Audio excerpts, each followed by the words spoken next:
തൊഴിലില്ലായ്മ വളരെ രൂക്ഷമാണ് നമ്മുടെ നാട്ടിൽ.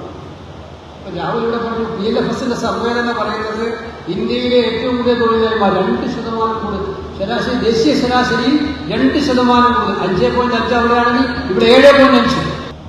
9.5 കൊല്ലം ഭരിച്ച പിണറായി വിജയന്റെ കാലത്തെ തൊഴിലില്ലായ്മ പരിഹരിക്കാൻ വേണ്ടി എന്ത് നടപടി സ്വീകരിച്ചു?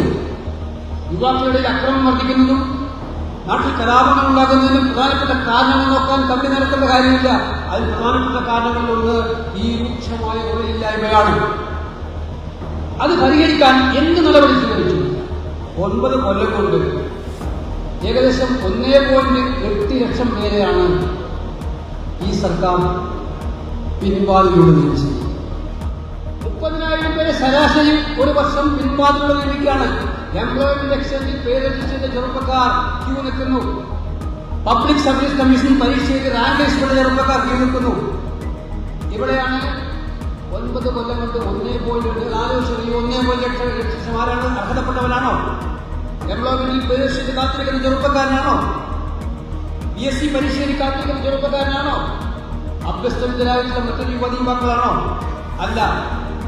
ഇവരൊക്കെ ബന്ധുക്കൾ, സ്വന്തക്കാര്, പാർട്ടിക്കാര്, അങ്ങനെ സ്വന്തക്കാരെയും പാർട്ടിക്കാരിൽ നിന്ന് പിൻവാതിൽ രാജ് നടപ്പിലാക്കിയ സർക്കാരാണ് പിണറായി സർക്കാർ. ഞാൻ നിയമത്തിൽ ആവർത്തിച്ച കാര്യം ഇതായിരുന്നു. കേരളത്തിലെ ചെറുപ്പക്കാരുടെ ശാപം കിട്ടിയ സർക്കാരാണ് പിണറായി സർക്കാർ എന്നുള്ള കാര്യം ഉറപ്പിച്ച് പറയാൻ കഴിയും. കാരണം ഒരു തൊഴിലിന് വേണ്ടി വേദാന്തരെ പോലെ കാത്തിരിക്കുന്ന ചെറുപ്പക്കാരുടെ മുന്നിൽ